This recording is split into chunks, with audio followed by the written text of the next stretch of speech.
முதல் கன்னியாகுமரி வரை மக்கள் பாஜகவிற்கு எதிர்ப்பாக உள்ளனர் என்று திராவிட கழக தலைவர் கி. வீரமணி விமர்சித்துள்ளார். நெல்லை தச்சநல்லூர் சாவடித்திடலில் திராவிட கழகம் சார்பில் இந்தியா கூட்டணி நெல்லை நாடாளுமன்ற தொகுதி காங்கிரஸ் வேட்பாளர் ராபர்ட் புரூஸை ஆதரித்து நடைபெற்ற பொதுக்கூட்டத்தில் திராவிட கழக தலைவர் கி. வீரமணி நெல்லை நாடாளுமன்ற தொகுதி காங்கிரஸ் வேட்பாளருக்கு ஆதரவாக பிரச்சாரம் மேற்கொண்டார்.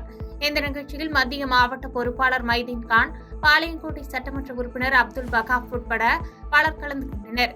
தொடர்ந்து பொதுக்கூட்டத்தில் பேசிய அவர், மாற்றம் தேவை என ஆட்சிக்கு வந்தவர்களால் ஏமாற்றம் மட்டுமே மிஞ்சியது. ஊழலில் புதுவிதமாக ப்ரீபெய்டு ஊழல், போஸ்ட்பெய்டு ஊழல் என பாஜக செய்கிறது என்று விமர்சித்து பேசினார். ஊழலை ஒழிப்பேன் என சொன்னவர்கள் தேர்தல் பத்திரம் மூலமாக விஞ்ஞானபூர்வ ஊழலை செய்துள்ளனர். ஜூன் 5ஆம் தேதிக்கு பிறகு இந்திய நாட்டில் அமைவது இந்தியா கூட்டணி ஆட்சி என்பது உறுதி செய்யப்பட்டு விட்டதாக கருத்து தெரிவித்தார்.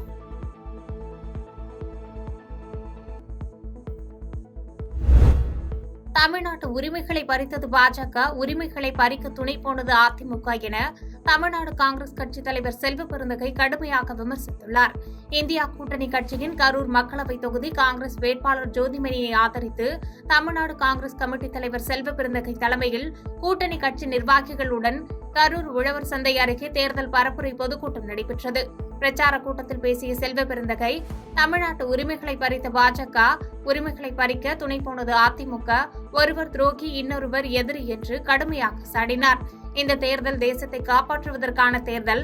இங்குள்ள வேட்பாளர் ஜோதிமணி வெற்றி பெற வேண்டும். இந்தியா கூட்டணி கின்னஸ் சாதனை படைக்கின்ற விதத்தில் அதிகப்படியான வாக்கு வித்தியாசத்தில் வெற்றி பெற வேண்டும் என கேட்டுக் கொண்டார்.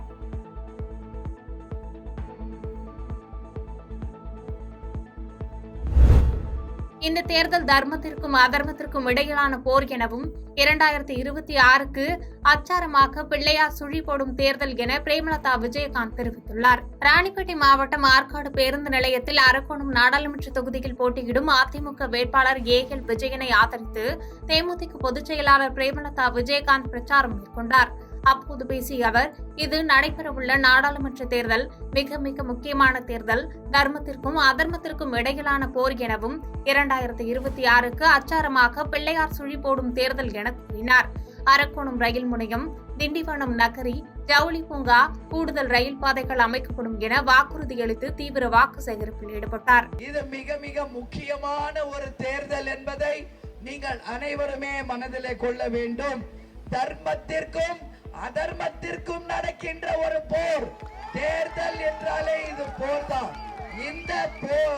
இந்த தேர்தலில ஆட்சி பலம், அதிகார பலம், பணபலம் பெற்று இன்றைக்கு நம்மை எதிர்நோக்கி இருக்கும் மத்திய மாநில அரசுகளின் வேட்பாளர்களை நியாயத்தின் பக்கம், தர்மத்தின் பக்கம் நிற்கும்.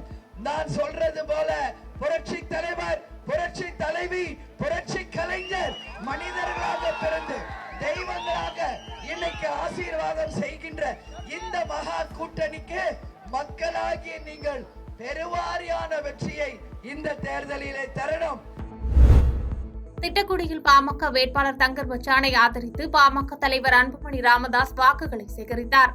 கடலூர் மாவட்டம் திட்டக்குடியில் பாமக வேட்பாளருக்கு ஆதரவாக வாக்கு சேகரிப்பில் ஈடுபட்ட பாமக தலைவர் அன்புமணி ராமதாஸ் செய்தியாளர்களை சந்தித்தார். அப்போது பேசிய அவர், இந்த மண்ணையும் மக்களையும் காப்பாற்றுவதுதான் தங்களது நோக்கம். அதனால்தான் தங்கர் பச்சான் பொது வேட்பாளராக கடலூர் தொகுதியில் நிறுத்தியுள்ளோம். திமுக, அதிமுக தமிழ்நாட்டை ஆட்சி செய்தது போதும், மக்கள் அலுத்து போய்விட்டனர். கொள்கை கொள்கை என கூறி கொள்ளையில் ஈடுபட்டு வருகின்றனர் என்று குற்றம் சாட்டி பாஜக இதுவரை சாதிவாரி கணக்கெடுப்பு நடத்த மாட்டோம் என கூறியிருக்கிறார்களா என்று கேள்வி எழுப்பி, காங்கிரஸ் 60 ஆண்டு காலம் ஆட்சி செய்துள்ளது, ஏன் சாதிவாரி கணக்கெடுப்பு நடத்தவில்லை என்று கேள்வி எழுப்பினர். நாங்கள் எங்கள் கொள்கையை விட்டுக் கொடுக்க போவதில்லை. திமுகவுக்கும் காங்கிரசிற்கும் என்ன கொள்கை உள்ளது? இலங்கை தமிழர்களை கொன்று குவித்த காங்கிரசுடன் திமுக கூட்டணி வைத்துள்ளனர் என்று விமர்சித்து பேசினார்.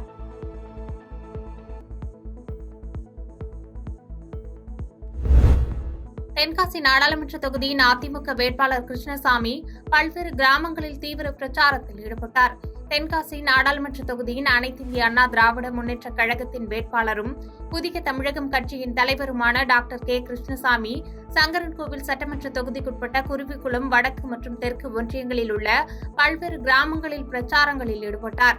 அப்போது பேசிய அவர், இதற்கு முன்னர் தென்காசி மக்களால் தேர்ந்தெடுக்கப்பட்ட நாடாளுமன்ற உறுப்பினரால் எந்த ஒரு நன்மையும் இந்த பகுதியில் ஏற்படவில்லை என்றும் இரட்டை இலை சின்னத்தில் வாக்களித்து தன்னை வெற்றி பெற செய்தால் 100 நாள் வேலையை 150 நாள் வேலையாக மாற்றுவதற்கு நாடாளுமன்றத்தில் முதல் ஆளாக குரல் கொடுப்பேன் என்று உறுதியளித்து தீவிர வாக்கு சேகரிப்பில் ஈடுபட்டார்.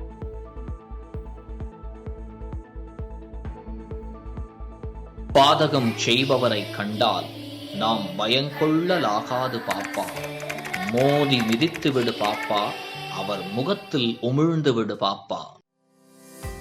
அண்மை செய்திகளை உடனுக்குடன் தெரிந்து கொள்ள இணைந்திருங்கள் இயம்நாடு தொலைக்காட்சியுடன்.